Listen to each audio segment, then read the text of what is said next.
Hello guys! What's up? What's up? Tara! Recess na!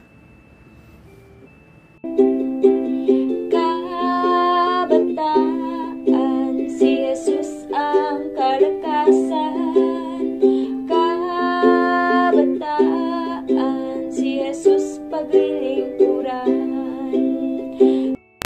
At para sa ating food for the soul ay basahin natin Proverbs 27 verse 6. Friends mean well, even when they hurt you. But when an enemy puts his arm around your shoulder, watch out. Zip it. Young people, kung tatanungin ko kayo, what is a friend? Or mas specific, who is your legit and true best friend? Kaya naman dyan, kung kaya nyo i-share, pwede kayong mag-comment sa ating comment box. Chat lang kayo. Pero ang katotohanan, isa sa hindi maiiwasan o naiiwasan sa pagkakaibigan, sa friendships ay ang tampuhan, samaan ng loob, or minsan ay nagkakaaway-away, di ba? Sometimes may maganon. Tama ba guys? Pero, paano ba tayo nagiging tunay na kaibigan kung may dapat itama? Diba? Yan ang usapin. Paano ba tayo nagiging kaibigan o tunay na kaibigan sa panahon na may dapat itama? Dapat i-confront, dapat pagsabihan, o dapat paalalahanan ng dapat at hindi dapat. Paano ba? Nagagawa ba natin ito o hinahayaan lang natin at wala tayong pakialam? Mas gusto nating masave ang pagkakaibigan, yung pagsasamahan, subalit meron namang nakukompormiso sapagkat yung mga dapat itama ay hindi na itatama. Kaya balikan natin kung paano na-define ang tunay na kaibigan, that faithful are the wounds of a friend. Meaning, a true friend will tell you, o sasabihin, will tell you when you have made a mistake. Masasaktan ka. Totoo naman, di ba? Bilang kaibigan, masasaktan ka. Pero, totoo at hindi ka pababayaan. Kundi tunay na ito ay pagpapakita ng tunay na concern. Pagpapakita ng concern sa iyo bilang kaibigan. O ikaw ay concern sa iyong mga kaibigan. Kaya sa isang tao na napakabuti, kapag kaharap ka, pero kaaway pala pag talikod ka, ay hindi natin masasabi yung katotohanan o pagiging totoong kaibigan. Tandaan natin guys, na maging si Jesus ay kinonfront niya ang mga disciples. Pero sa kanyang pagtutuwid sa mga disciples ay hindi nangangahulugan na hindi niya na ito minamahal. Na iiwan niya na ang kanyang mga disciples. Sa kanyang pagtutuwid sa mga disciples ay nagpatuloy at patuloy niyang ipinadama ang kanyang pag-ibig sa mga disciples. Na ganun din ang ginagawa sa atin ng ating Panginoong Hesus. Na bagamat tayo ay nagkakasala, bagamat tayo ay nagkakamali, hindi tayo pinababayaan ng Diyos. Na kung minsan tayo ay tinutuwid ng Diyos sa ating mga pagkakamali upang ipaalala sa atin na tayo ay iniibig ng Diyos. So young people, faithful are the wounds of a friend dahil sila ang mga kaibigan na kilala ka. Kaibigan na tanggap ka.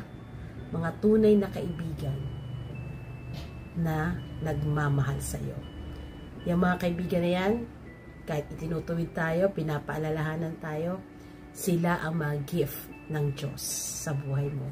O maaaring ikaw ang gift ng Diyos sa kanila. A true friendship always has give and take. Diba? Nagbibigay at tumatanggap. Pero walang expectation. Walang inaasahang kapalit. Young people, be a faithful friend and learn to accept your role in both. Kaya, mapalad ka kung may mga taong concern sa'yo, nakatalikod man o kaharapan. Mga taong kinokonfront ka sa iyong mga pagkukulang sapagkat sila ang maaaring ginagamit ng Diyos na instrumento sa buhay mo. Tayo manalangin. Panginoong Diyos, napakabuti mo sa amin sapagkat ikaw ang huwaran ng pagiging tunay na kaibigan.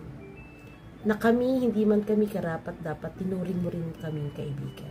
Kaya't sa iyo, O Diyos, kami ay nagpupuri, nagpapasalamat sa mga tao na nananatili na mabuti at may malasakit sa bawat isa. At nawa, O Diyos, ito rin ang aming panalangin na kami sa aming sarili ay magkaroon kami palagi ng bukas na puso at isipan upang maipahayag ang pagiging tunay na kaibigan at maipahayag namin na kami ay may malasakit sa aming kapwa na may kapakumbabaan, may pag-ibig sa aming puso. Kaya i-bless niyo po ang mga kabataang ito sa kanilang mga barkadahan, i-bless niyo po ang kanilang circle of friends, i-bless niyo po yung kanilang mga kaibigan, i-bless niyo po sila at maging kaibigan din sa iba. At nawa ikaw ang laging maging huwaran sa kanilang buhay. Ikaw ang Diyos na laging maging inspirasyon sa buhay ng mga kabataang ito. Pagpalain niyo po, O Diyos, ang mga kabataang ito at gamiting pagpapala sa lahat ng kanilang nakakasalamuha.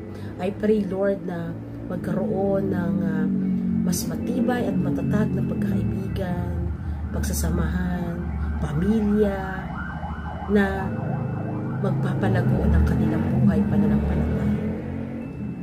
Samahan niyo po sila sa kanilang mga hakbang at lumago sila sa kanilang pananampalataya na ikaw ang pumapatnubay sa kanila. Maraming salamat, O Diyos. Maraming salamat sa inyong kabutihan.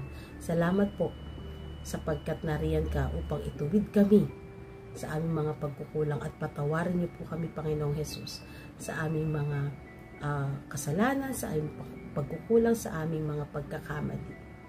Gawin niyo pong tapat at tunay ang aming mga puso at maging tapat kami sa inyo kung paano ay maging tapat din kami sa aming kapwa. Ito po ang aming panalangin. In Jesus' name. Amen and amen. So, young people, keep the faith. Make a difference. And be an inspiration. At sama-sama tayo every Friday afternoon na mag-recess. God bless everyone. Kabataan, si Jesus ang kalakasan. Kabataan, si Jesus paglilingkuran. Kabataan, si Jesus